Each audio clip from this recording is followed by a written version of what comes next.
Welcome to another Unwinding with Fiber and Fabric and Tour de Fleece 2023.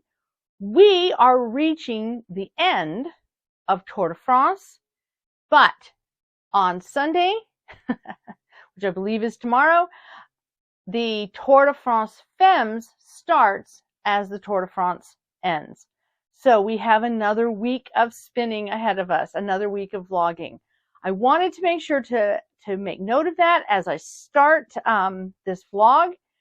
I hope that you will be continuing to spin along with me. I intend to spin and vlog all the way through Tour de Fleece Femmes. I should say Tour de France Femmes, Tour de Fleece. It's Tour de Fleece. I think there might be some who call it Tour de Fleece Femmes, but for the most part, it's still Tour de Fleece. It's still just Tour de Fleece. It's just now we have an extra week because there's a women's race. So I plan on spinning, I plan on vlogging, and I have topics to take us through to the end. Speaking of topics, today's topic is wheel maintenance, keeping things simple. So I've got some stuff to share with you, and I have some plying. So I have my purple singles on a center pull ball, and I'll have that ready to start here in just a moment. But I wanted to show you, so in addition to the purple, I've had the green, which I've shared, and yesterday off camera, I spun up the singles of the blue.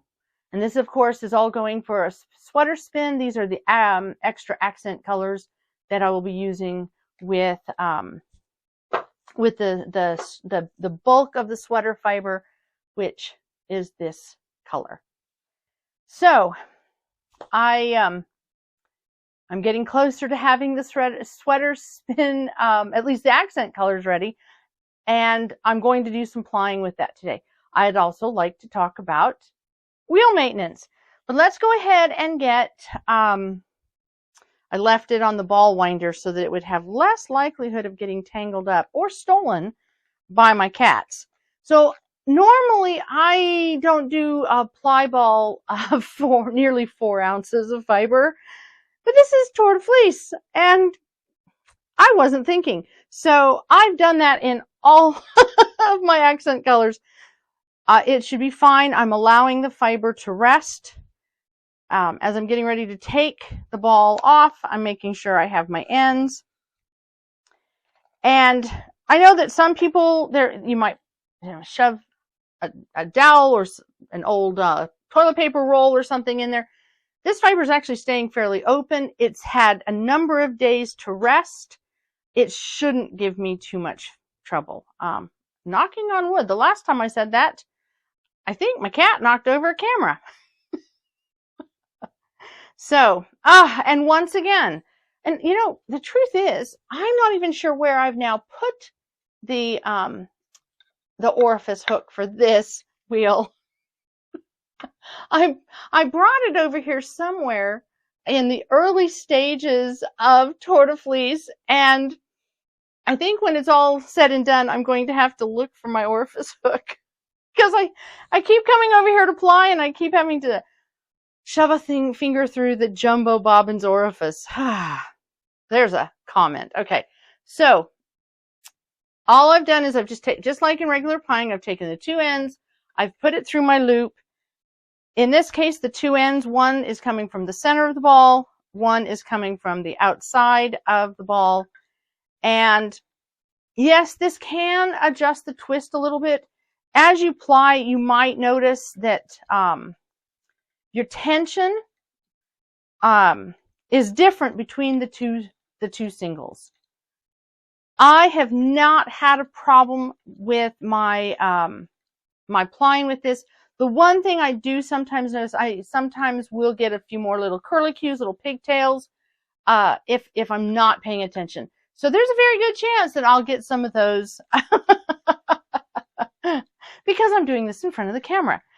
But I starting this, I will finish. I probably will not finish it in front of the camera, and I will do up if all goes well. I will ply up both the other 2 colors, the blue and the green, later today. That's my goal. All right, so other than the fact that you have to manage your plying ball and you have to make sure that you are keeping the singles going through at an equal rate and equal type tension, it's standard plying. It can get a little trickier if you're using more finicky yarn, if you're using very finely spun yarn. But this is a pretty stable, pretty squishy, easily managed, and very well rested yarn. So I shouldn't have too much problem other than the fact that there were a lot of neps. And I will probably be picking out a lot of neps as I go. That's one thing about rushing to prepare more fiber to spin in front of a camera during something like Tour de Fleece. I'm blaming it on Tour de Fleece. Yes, that's my excuse. Your preparation may be a little rushed, and so you may have more neps and stuff left in that you would otherwise take out.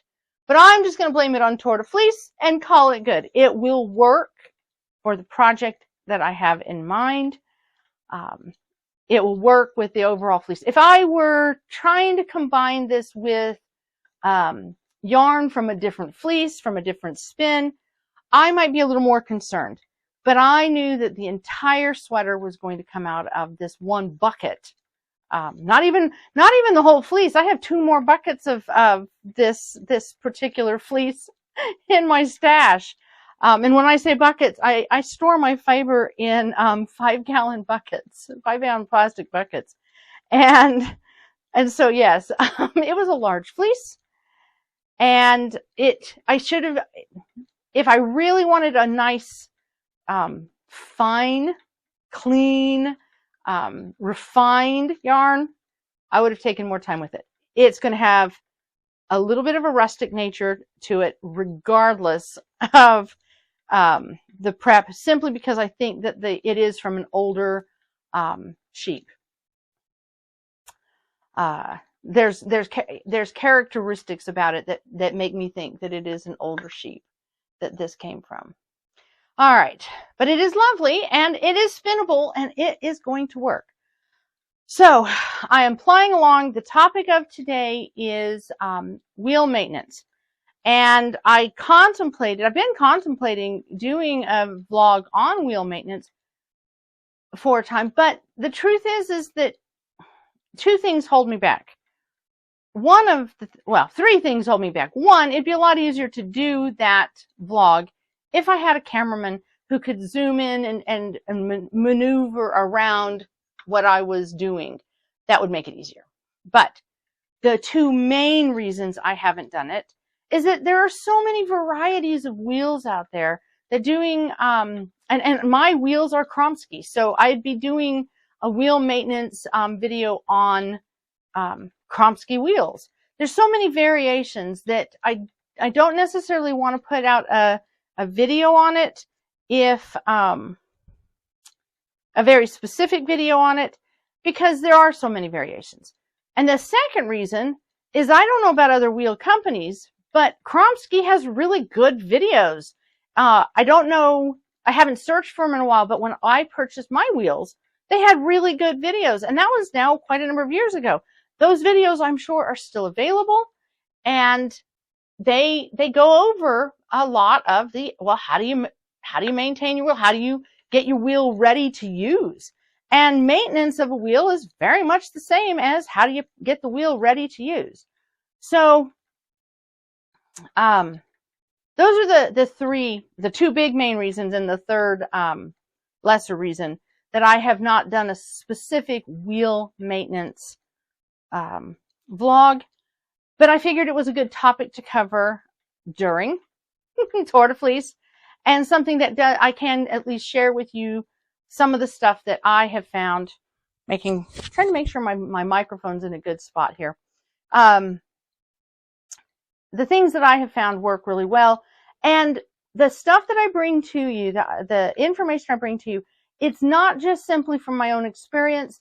I I'm a curious person, and so I read a lot of other people's comments. When there's discussions on this, I like to read about it. And so, and then I like to, ponder and decide, okay, what makes sense and what seems better, what seems more available, those kind of things. So I'm going to set my ball over here out of the way just a little bit.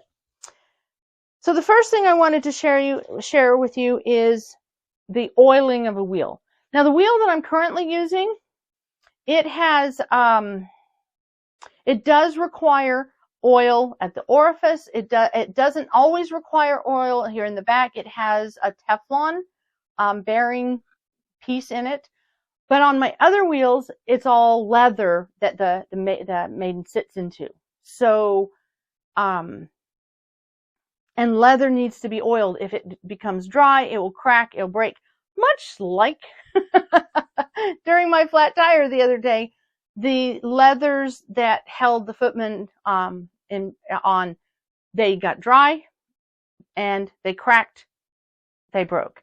So leather has tended to can dry out. So oiling the leathers is a good thing. And so people, the first thing that they'll ask is, what kind of oil do you use? And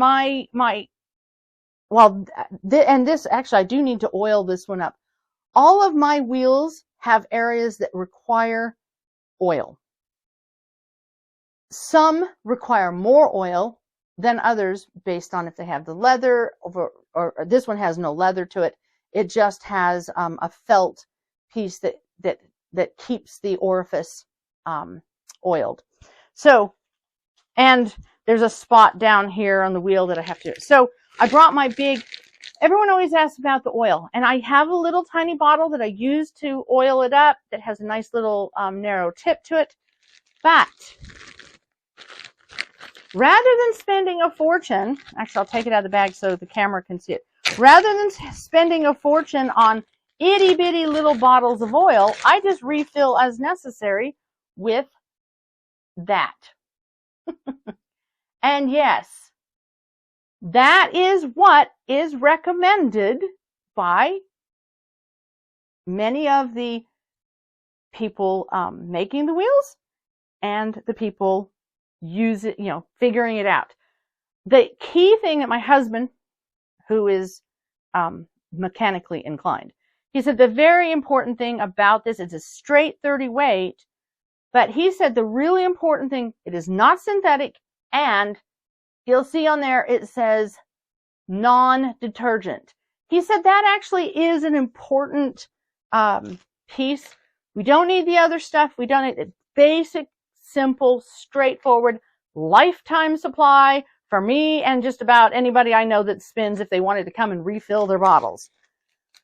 Because while my wheels do require regular oil, okay, and I do go through it, I think I only had to refill a bottle once, and coincidentally, while most of my sewing machines don't require a lot of oiling like the older machines, I have two machines that I use, and my newest embroidery machine, it also requires oil, and that's the same oil I use. So there's a lot of people like, oh, it needs to be sewing machine oil, or it needs to be this.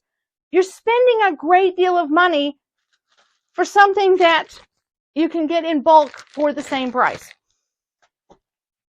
And that is information gleaned from both the manufacturers, other spinners, and my husband, who understands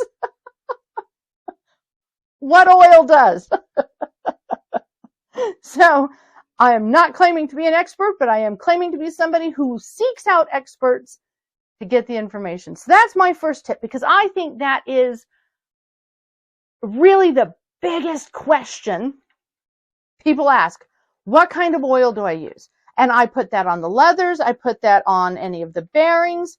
On my other wheels, actually on this one too, there where the bar that turns the wheel and attaches itself to the footman as opposed to the treadle, okay? Sorry, the brain doesn't always remember the words. Sometimes I find that the bar clanks in the wood. So I take pieces of, well, the truth is sometimes I take yarn, sometimes I just take roving, okay? And I take chunky pieces of yarn or roving and I will wrap it around the bar and weave it in around the wood, creating a bit of a wool bearing. I wish I could take credit for the idea, but believe it or not, I've had something like that in my circa 1860-ish great wheel. When I went to clean it and move it and different things, I found that someone had used some wool felt type fiber in addition to leather to create a bit of a bearing when whatever they had used before started to wear out. And I was like, well, okay, let me give it a try. So I will wrap wool around the area and then I will get it oiled up. So I will put oil on that. I will clean them and replace them as need be, but yeah, I'll use the same oil. The one thing I have learned is I now keep, except for when I'm sitting here, I do keep, I get a bath mat. So, yeah, a bathroom floor mat, and I place that under my wheel when I spin. And that helps because then if any of those oils, even if I try to be very careful as I apply the oil, as I'm spinning a great deal, oh, my kitty just brought me one of her toy mice. And she's like, oh, here, praise me. Yes. She brought it in and has sat it right in front of the camera. She is waiting for me to toss it for her, and I'm going to avoid it if I can.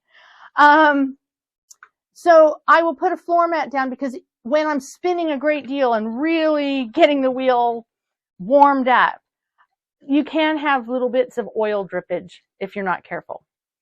I've only had it a couple times, but a couple times is enough to make me take the precaution of putting down a mat. So I've talked about the oil. Now there is another item that I keep always on hand, and I don't tend to need it with this wheel. I've used it once just to get where the hinges and things are loosened up. But my other wheels are regularly where the treadles hook into the legs. Those bars, I will regularly clean those and reapply.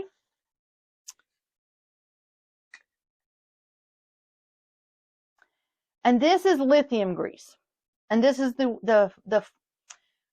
white lithium grease.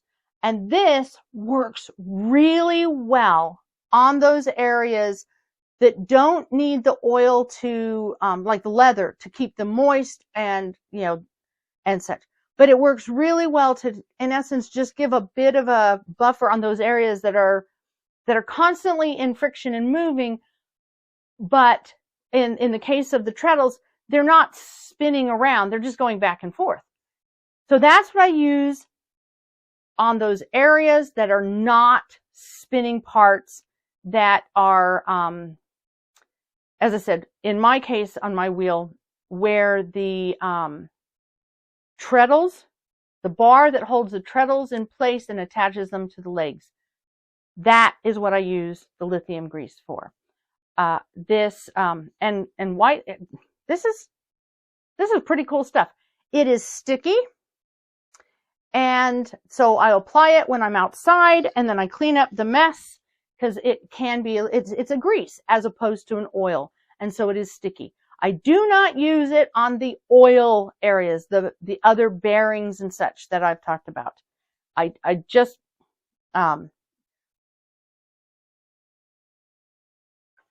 I think it's too thick. My husband, again, defaulting to his experience because he woodworking is a new hobby for him. He has his early work education, his early education is in mechanical and machine areas. So we always joke, yes, I married a grease monkey, and then I taught him how to use a computer. and it was, I highly recommend marrying a handyman, a person who actually knows how to fix your car, change your oil. While I was completely prepared in life in my early 20s to hire a qualified person, I do not ever regret having married the qualified person. So yes, he explained to me, the big difference. I can see the difference. I can understand the difference. I want the oil for the area that is keeping it, that's spinning constantly. And that's the big thing. Treadles are going up and down, but they're not spinning. And, the areas that are spinning, they really get a workout. And I suspect they can get a little warm when you're constantly spinning them around. So the thinner, the oil works really well, not any gummy. Now, in addition, you will run into people talking about using beeswax. There are a couple areas that I use beeswax. If you have wheels that have wooden screw areas and sliding parts of wood against wood, that's where I'll bring out the beeswax and coat the wooden screws. Even on my umbrella Swift that I showed the other day, it has wooden screws. So wood against wood, I tend to use beeswax. Okay. Metal against everything, it's going to end up being the oil or the lithium grease, depending on the function in the spot. Okay, so I've covered oil, I've covered lithium grease, I've covered beeswax. I think, there is a new product that it's an old product on the market, but a new to me product. All of my wheels are covered in a polyurethane type finish. So they do not require anything more than cleaning. So I take I have found the little fiber, basically a piece of, I have used everything from the little Swiffer pads that you can get to clean your floors, the dry ones. I've used scraps of my batting from quilting. I've used pieces of flannel. Dusting the wheel down, pulling off the extra oil and old oils, doing a good cleaning. That's all my wheels need when it comes to the wood finishes, because of the type of finish that is on them. However, if you have a wheel that has, that is an older wheel, an antique wheel, and when I say antique, I am not talking about the Ashford traditionals that have all been out on the market since 1970, that everybody can see. I'm talking about some, and if you are dealing with a wheel that is an actual antique, there's probably not a finish on it that is, able to withstand not having attention to it. So when dealing with that wood finish, or if you have finished the wheel itself, or the person that you purchased it from finished the wheel themselves, they may not have put a polyurethane. They may have put a more traditional oil-based finish, wax-based finish. And when that is the case, you do need to protect that wood. You do need to care for that wood and feed it. And the best thing I have run into, because somebody was talking about it 4 wheels, and I've then tried it on the cabinets in my house, which had a varnish on them that was getting old. Howard's Feed and Wax. Oh my goodness. I'm sure there's some other stuff out there that is like that, but that stuff, I just redid the walls in one of the wood paneling in one of the rooms of our house. I was blown away with how that changed the whole nature of the wood. It just brought back such a shine, such a loveliness, cleaned it up so well. And so that's, that's what I would recommend, or something similar to it. Howard's Feed and Wax or something similar to it. And yes, it's one, I found it because of a spinning group talking about what did they put on their wheels. So finally, to wrap this up, I want to talk about the bands that we have on our wheels. The wheel that I'm currently using, because it adjusts the whirl and all that by raising and lowering the neck. It's really great to use a poly band. This is a high performance urethane band, and I bought it, I'm sure I bought it off of Amazon, but it's a bit thicker than some of the stuff I saw other people talk about that, you know, that are for making bracelets and stuff. And I tried that. I've tried the thinner stuff, but this is very similar in diameter to the band that the wheel came with. And so, of course, I can always try to buy the band directly from a store, but I wanted to get a bulk of it because I have a couple wheels that can use it, but most importantly, it's because I keep forgetting to take the band off of it when I'm not using it so that it doesn't stretch out. Yes, bad habits. So I have this so you can get poly band and keep that on hand because you never know when that band is going to break or stretch out. But the band that I use on the other wheels all the time, on my double drive wheels, this is just hemp cord. You can get hemp, cotton. This is a coated, cord, and so it has a coating on it to make it smooth. I can usually tell it's getting time to change out the band because it starts to get a little bit fuzzier. It's very, very soft and pliable in the hand. It's lost its stiffness. I keep these on hand because you never know when you're going to get a break. And when you get a break, it's nice to be able to just immediately switch it out and move on. I bought this at Walmart now years ago. So a spool of it really does last quite a while. So when it comes to changing out your bands, in the poly bands, if the band has become stretched out, even if it doesn't break, if it's become stretched out and you're not getting the tension you need, it's time to change it. In the case of the cording here, when it breaks or if it looks like it's going to break, that's when I change it out. Could I prepare for Tour de Fleece by changing everything out ahead of time? Yeah, but why waste a band? Let it, I just, might as well just let it break. So that is a quick just coverage of how I maintain my wheels, or the lack thereof sometimes. Keeping in mind, I do try to change out, clean up all the oil, refresh it, and put in new at least twice a year. That's the nice thing about these events that we're doing. It's really good before going into a big event to just give a bit of a tune to it. And maybe if you've been spinning every day of Tour de Fleece, maybe at the end of Tour de Fleece, you want to just go ahead and clean up your wheel and get it ready for the next spin. So I hope that you've enjoyed this Unwinding with Fiber and Fabric and Tour de Fleece 2023. A little bit of information about how I maintain my wheels and a little bit of center pull ball plying. Until tomorrow, I wish you happy spinning.